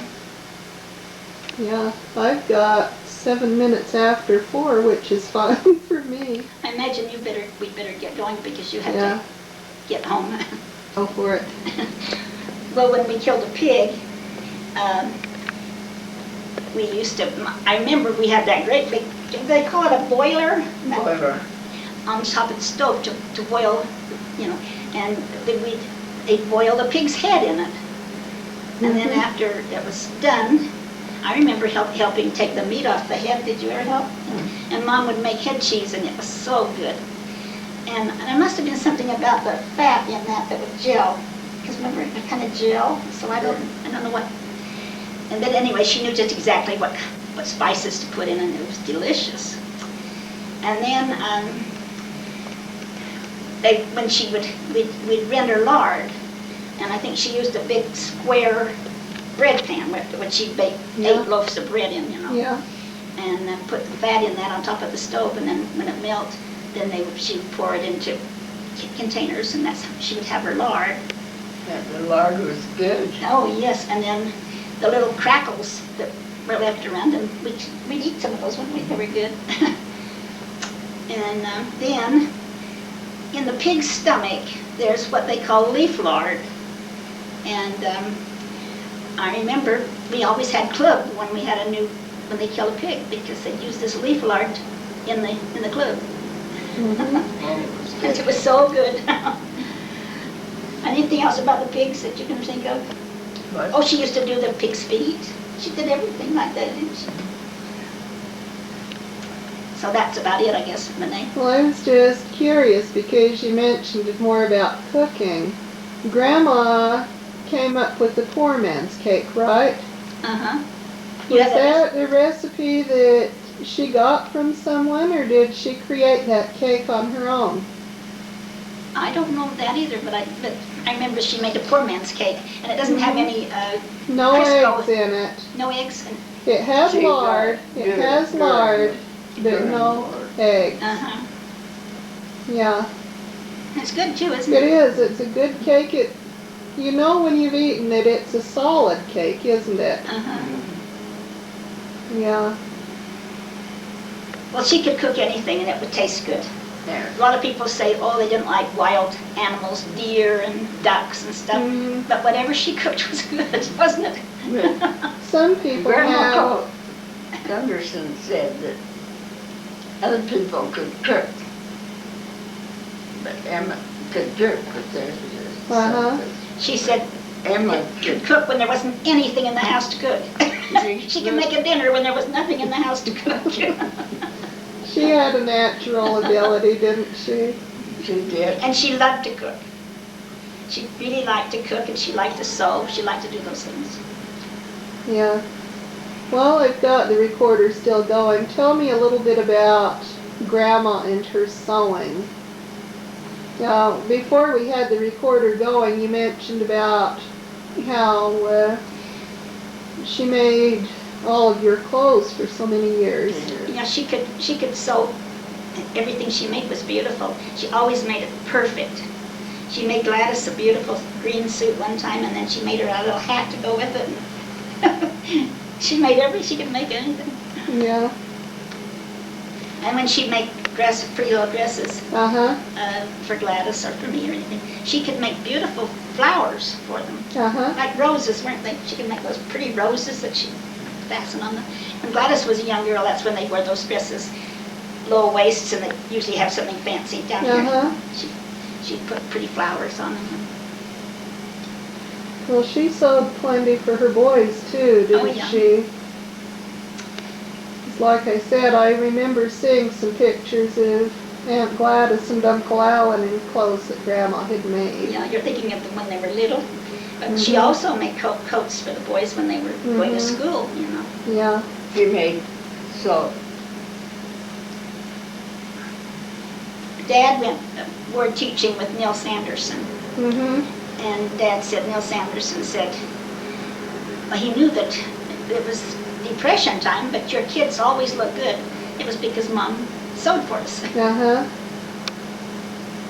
Well, it's on my mind, Aunt Gladys. Years ago, you told me about a pair of shoes that you wanted at Christmas time, or that Grandpa and Grandma got you, and they were small, something like that. They were for Grandma's funeral. Oh, okay. Why don't you tell me about that? It was Grandma Gunderson's.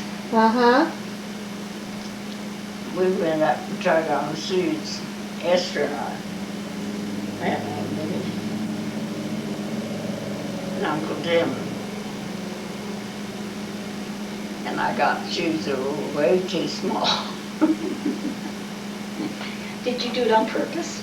Oh, I just liked the shoes. You liked the shoes. Oh, and nothing hurts worse than your feet in tight shoes.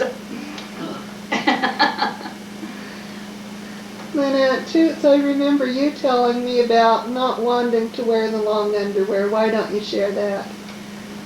Oh, it was Gladys. Oh, it was Aunt Gladys. I'd rub them on the floor and Let's see, I think I'll just stay here. See, Mom, when they came up from Morrissey, Gladys was just a little girl. Yeah. She was only 13. She was only 12, weren't you? I think she turned 13. And Mom had some kind of an idea that she had to have long underwear because it was cold, you know. And Gladys didn't want to wear it when she was in high school. The girls weren't wearing long underwear. Yeah. But Mom made Gladys insisted that she wear this long underwear. And so you didn't even take gym, did you? You lost your credit on gym. And I even had to take, that's the only thing I had to take in that whole school was underwear. Because I wouldn't. So she missed her credit in gym that year because she wouldn't dress, you know, she wouldn't take gym. But I know I was talking to, you remember Elena that I worked with, she's the same age as you, she was cute, and she and her sister had to wear long underwear. And she said, they roll it up, they roll it up these big lumps. So I guess a lot of kids that age had to wear underwear.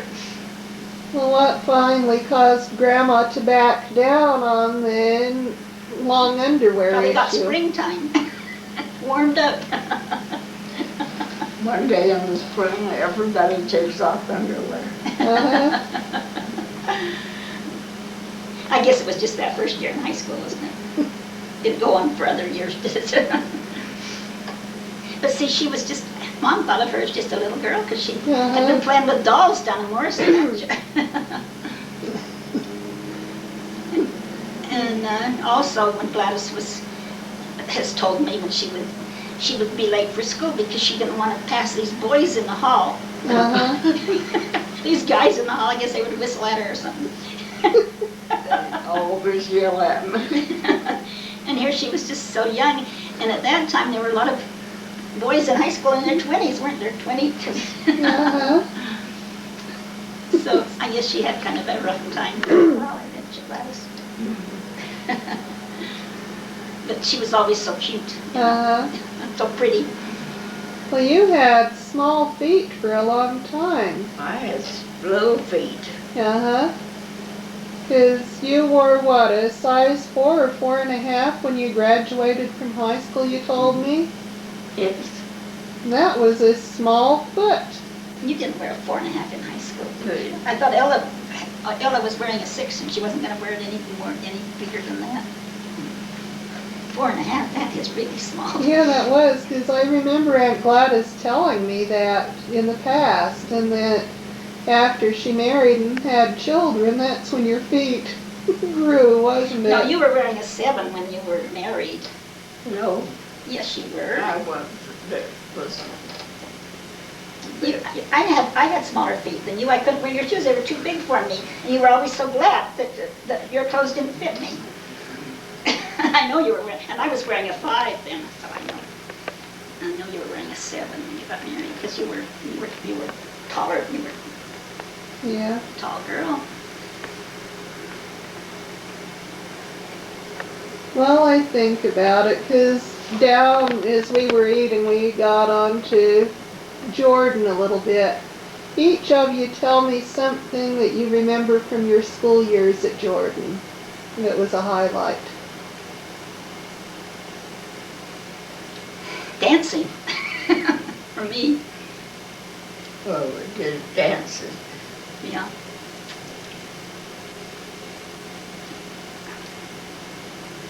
Oh, I guess as far as the school itself, I sure enjoyed my classes in Miss Tuttle's class, in Miss Tuttle's room. What class did she teach? What subject? Speech. And I didn't take that until the last day here. I was graduating. I remember Dale Nielsen asked me one time, because he was always in the plays and everything. He said, how come you never try out for anything? Why do you take speech? And I said, because I need it. I knew I needed it because I always talked too fast. And I enjoyed it. I thought it was fun. I like to memorize, but I never ever tried out for anything. Did Glenn Sackus take speech from Miss Tuttle also? Oh, yes. And then he used much of her way of teaching in his teaching.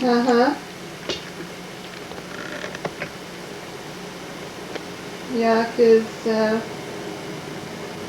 speech and drama was a favorite of Glenn's. Oh, yeah.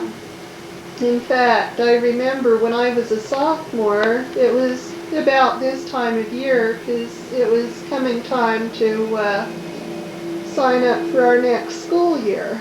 And he called all of the kids up who had been in the speech class and wanted to know if we were going to take speech or take the drama class the next year. And I said no, and he looked over his glasses at me. Why not? Said, because Dad and I happen to feel typing's more important. That was one up for Mrs. Wade. What did you do? I took typing instead of drama as a junior, and for my senior year, Glenn was upset that he'd lost a drama student to Mrs. Wade, because he and Wanda had a running battle between them anyway. And she being the business teacher and he being the speech teacher. And I So for my senior year, I signed up for the drama class, and the day before school started, Mr. Kunzler, the counselor, called and asked if I'd mind dropping the drama class because they had more kids in it than they should. And I said, oh no, that's fine with me.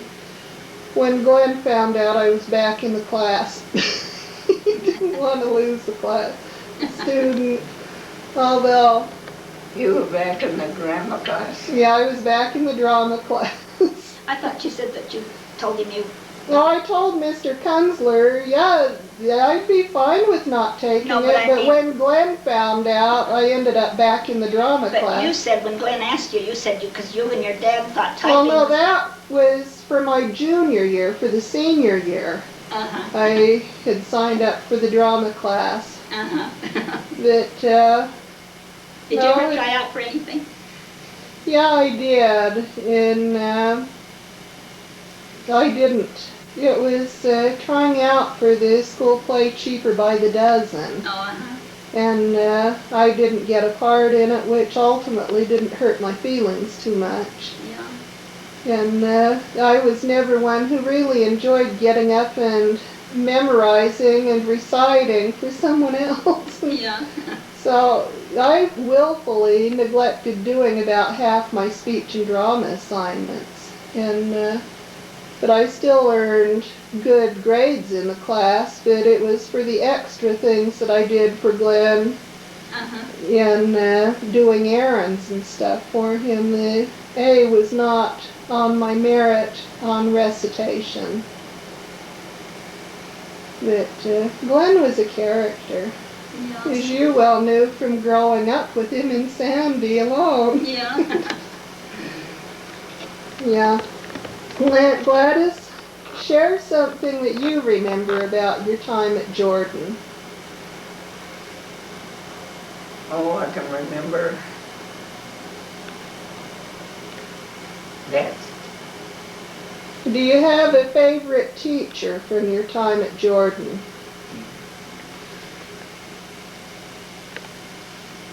Oh, my Miss Hayward. What subject did she teach? Sewing. I took sewing every year. 4 years of sewing. You were a good seamstress too. I took the mom could sew rings around me. Yeah. I remember when I took sewing in junior high school, and this dress I made, I remember she kind of finished it for me. She was expert at sewing. And I followed the pattern right to the letter. Yeah. Mr. Edward did from. Did she tell you you had to follow your patterns? Yes, she said I was better than Mom. She said she doesn't sew at all. I know when I was pregnant with Rene, I quit working at Jordan in October, and she was born in January. And Larry had bought me a sewing machine. Yeah. And they would give you some free lessons or something. So I was going to make a maternity dress. Yeah. And